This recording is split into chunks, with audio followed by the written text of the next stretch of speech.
June 1984, Los Angeles was under siege. Death waited in the dark at the hands of a man they called the Night Stalker. After a 14-month reign of terror, he was finally caught. It was only then that his true identity was discovered. His name, Richard Ramirez. Richard Ramirez was a notorious serial killer. He caused widespread fear and terror throughout the United States in the 1980s. His heinous crimes resulted in the tragic loss of at least 14 innocent lives before he was eventually apprehended. While Richard's name is widely known for his infamy, it is concerning to note that some individuals have been known to romanticize his physical appearance. And I don't get it, because, and apparently he really stunk like real bad. Some guy said that he smelled like a male goat. I just don't see it. Anyway, Richard's heinous crimes had a profound impact on the victims, their families, and the wider community. It's important to remember that those who fell prey to his violence were not just statistics, but they were real-life people. They had aspirations and futures. But sadly, this monster, he would cut those aspirations tragically short.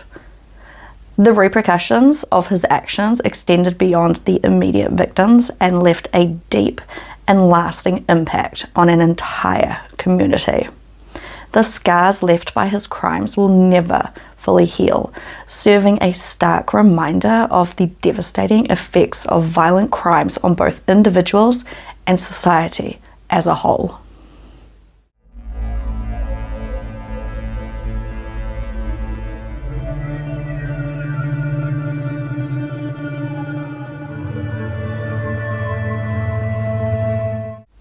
Hello, welcome back. My name is Kate, and here on my channel I talk about true crime stories. Also, I chuck in some other stories related to like mysteries and just things that interest me, but it is mostly true crime. Please don't forget to show your support for my channel and for me by liking this video, subscribing, and hitting the notification bell so that you never miss out on any of my future videos. A note, I'm still sick, but I wanted to film, so I'm actually quite sick. It sucks, but here I am.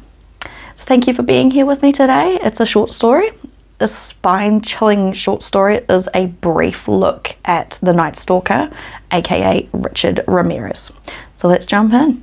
Let's jump into this short story of a terrible person. So born on February the 29th, 1960 in El Paso, Texas, he unleashed a reign of terror on the streets of Southern California during the mid-1980s. This monster robbed, burglarized, essayed, and killed people without any remorse. It took more than 36 crimes for law enforcement to finally catch him in 1985. After his trial, which was in 1989, he was found guilty of an astounding 13 counts of first degree. I can't say the word just yet. The M word, M-U-R-D-E-R. First attempted M-U-R-D-E-R-S's.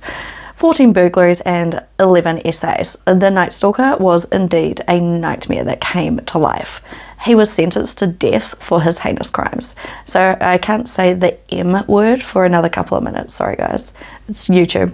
So Richard Ramirez is infamous for being one of the most feared and hated men in LA. Yeah, like just because of his horrific crimes, like they were really, really bad. However, before he became a notorious criminal, he was just a child growing up in a family led by improvised Mexican immigrants. Despite the challenges of his upbringing, Richard had several older siblings who he looked up to. So he had these siblings that he would look up to for guidance and support. Mercedes, his mum, she had a really difficult pregnancy when she was pregnant with him. She was exposed to toxic fumes at her workplace in a boot factory. These fumes affected her health and it made her body try to reject her baby. So as a little boy, he had a terrifying incident with a dresser. This dresser fell on him, causing him to suffer a severe concussion. This incident left a significant impact on his life. As Richard grew up, he was a shy and introverted child who preferred to keep to himself.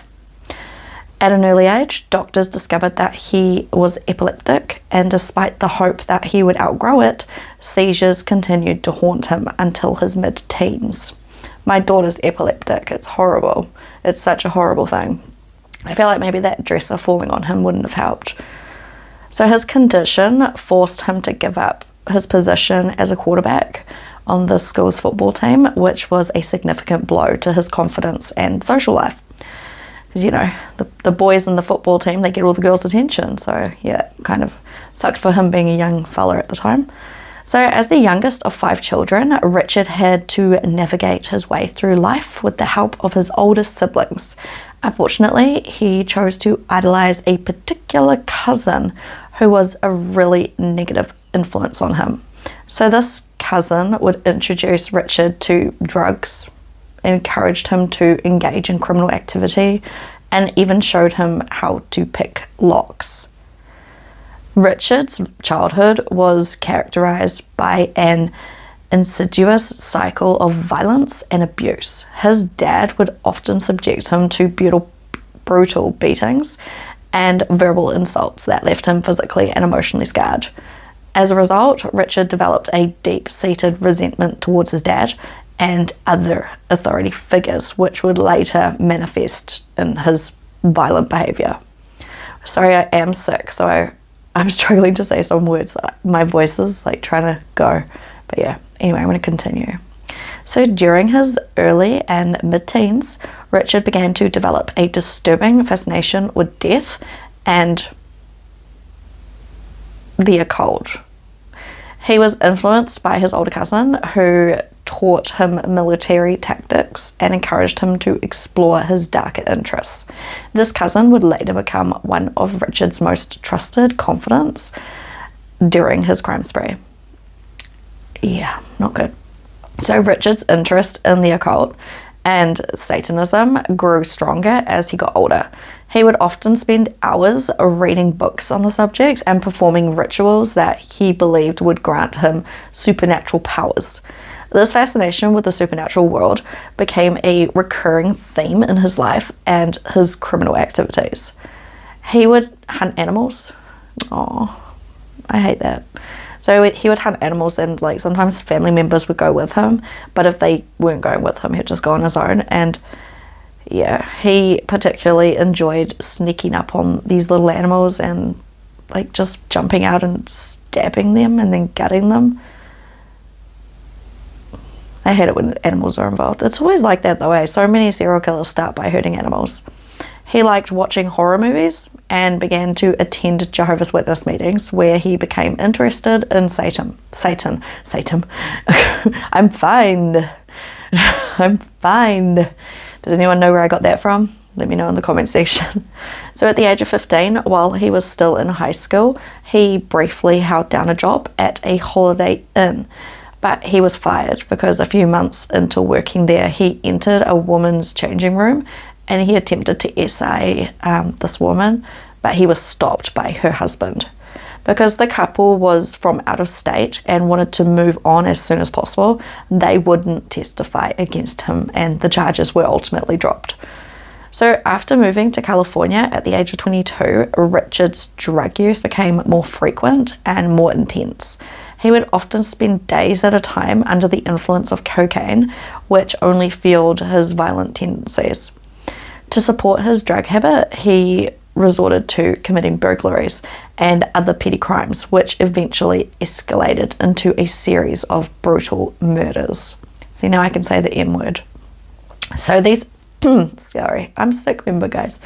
These harrowing events and experience shed light on the complex and tragic life of Richard Ramirez and offer insight into the psyche of a disturbed and dangerous individual. As a result of his cousin's influence, that cousin I just spoke about, Richard began to engage in criminal behavior at a really young age. He was arrested quite a few times for theft and other petty crimes, which eventually escalated to more serious offences such as burglary and assault. Ultimately, his criminal behavior culminated a string of brutal murders that terrorized the city of LA in the mid-1980s. He had quite the rap sheet for these burglaries and assaults, but yeah, when they got him for these killings, they were like, oh wow, you didn't have anything like that from the past. But maybe they just, I don't know. Anyway, despite the horrific crimes that Richard committed, it is essential to remember that he was once a child who grew up in a very difficult environment. His story is a cautionary tale about the dangers of negative influences and the importance of positive role models in a child's life. I'm not sticking up for him, just putting that out there. I'm just saying it sucks that he had such shitty people around him as a kid. Miguel and his wife had a compassionate heart and opened their home to 12-year-old Richard, who was frequently trying to flee home because of his alcoholic father. And yeah, his dad was abusive, so he would go stay with these people. So Miguel had recently returned to the United States after serving in the Vietnam War as a soldier in the US Army. This older cousin, the cousin that I spoke about, he shared with Richard some really vivid photographs that he had captured during his time in the war. So these pictures were of decapitated heads of Vietnamese soldiers and citizens. Miguel boasted to his preteen relative about engaging in numerous criminal activities while he was overseas. He also went into detail about how he had killed innocent civilians during his time there. It is unclear whether Miguel's accounts of committing these crimes are true or not, but I feel like they are. I don't know, sometimes I just have gut feelings on things. But yeah, I feel like they might be. However, what is known is that the tales of terror narrated by the veteran soldier had a significant impact on Richard. It is believed that these stories may have contributed to Richard's development of a fascination with violence and a desensitization to it as well. A year later, Miguel's violent actions in full view of Richard were even more heinous than the stories that he told, because Miguel's behavior may have been influenced by his experience in combat, PTSD, or other factors. Regardless, it doesn't matter. The incident had a profound impact on Richard, possibly leading to long-term psychological trauma. Richard, so he went over to this cousin's house. He just went over to visit, and he was about 13 at the time. And while he was there, he witnessed a really distressing incident that left him shaken. A heated argument had broke out between Miguel and his wife, and things quickly escalated to a very dangerous level. Miguel, in a fit of rage, pulled out a gun and he fired a shot at his wife. The sound of the gunshot echoed through the house, and everyone present was frozen in shock and disbelief at the sudden turn of events. The incident left a lasting impression on Richard Ramirez as he watched Miguel kill his wife. Richard was 13. He was surrounded by violence and just shit people. So Miguel made a confession to the crime that he had committed, but he pleaded insanity, meaning that at the time he committed the crime, he was not in his right mind. As a result, he was imprisoned, but his sentence was shortened due to the circumstances. Let me know how you feel about that. As Richard entered his teenage years, he became drawn into a world that included excessive drinking, drug abuse, and petty theft, and apparently a cousin that kills his wife. His environment and the people he associated with led him down a path of self-destructive behavior that negatively impacted his future. I feel like so much that happened to him impacted his future. Like, this guy did not have a caring bone in his body. Like, when he was interviewed, you just can't see. He did not care. And as a kid, he was so cute. Anyway, in 1984, Richard committed his first murder. This was the brutal killing of a young girl called Mei Ling.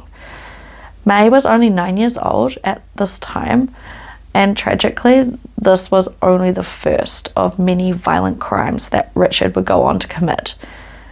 So this is just a short video, so I'm not going fully into it, remember? Yeah. So I am thinking about doing a long deep dive into Richard. Let me know if you want me to do it, because I know a lot of people talk about him, so yeah, just let me know. In March 1985, he singled out Maria Hernandez and her roommate Dale Okazaki as his next targets. Although Maria managed to escape, Dale was not so fortunate and unfortunately fell victim to Richard Ramirez's brutality, joining his ever-growing list of victims. So as Richard's crime spree continued, his signature modus operandi gradually became clearer. He continued his spree of murders until he was eventually apprehended by authorities on August 31st, 1985. The thing is, it wasn't actually authorities that really apprehended him. It was a group of civilians. They saw him. He was on a bus and jumped off the bus, and people just like tackled him and like beat him up and stuff, and then the cops came and grabbed him. But yeah, after being found guilty of his crimes, Richard was sentenced to death by gas chamber, a punishment that was meant to be carried out for his heinous actions. However, fate had a different plan in store for him. Richard never faced execution because he passed away while still serving his sentence in prison. B-cell lymphoma, a type of blood cancer, claimed his life in 2006. Despite never receiving the death penalty, the consequences of his actions ultimately caught up with him. Like, that is some painful cancer. Go Google that cancer. I did, and it's horrific. But he deserved it, right? Yeah. So Richard was a notorious criminal whose crimes were not limited to any particular group of people. He would just go after anyone. He didn't care. Children, women, men, Asian, white, doesn't matter. He'll go after everyone. He was known to target anyone and everyone, regardless of their background or status. His crimes were extensive and often resulted in devastating consequences for his victims. He was a horrible, horrible man. So let me know. That's where I'm leaving it. Short story today because I'm sick. If you want me to do a deep dive on this guy, I will. Just let me know. What do you think of the case? It's a horrible one, right? Yeah. Feel free to share your thoughts in the comment section below. And please don't forget to hit the like button, turn on the notifications button, and subscribe for more of my videos. Thank you for taking the time to watch my video. It means a lot to me. And I am now going to go lay down and edit this short video because, oh my god, I am not ready to film just yet, not properly. So yeah, I'm still sick. The other day when I posted that video saying, I think I'm getting sick. Yeah, I was. I was getting sick. I woke up the next morning, I was like, oh, I feel like crap. But yeah, I still want to film, so I got my blanket and I'm in my filming room and it's quite warm in here, so it's alright. Anyway, I'm going to order McDonald's for lunch. Yeah, I think I might order some McDonald's for lunch. I've been on this diet. I feel like I need to like treat myself. Maybe. Yes, I will. I had a veggie juice this morning because I'm trying to get myself better, but yeah. Anyway, have a wonderful day. Please remember to support my channel. If you want me to do a deep dive on Richard Ramirez, I will. I'm happy to do like a 2 or 3 parter. It is quite an interesting case. There's a lot going on with this guy that I'd love to talk about and like put my opinions in, and because I'm studying criminology, psychology. I'm also I'm in law school as well, so I'm in uni and I'm learning about so much. So I would love to put, the knowledge that I have now into a case. I am actually thinking about, oh no, I'm not going to say yet. I think I'll leave that what I'm about to say, I'll make a video about it because I could go on for ages. But yeah, if you want me to do a deep dive on Richard, let me know. Okay, I'm out. I'm not doing a deep dive unless you want it. because when I do long videos, they take a lot of time, and sometimes I don't get the views, which kind of makes me feel sad because it's like all the effort I put in. So I'm only doing a deep dive if you guys want it, so let me know.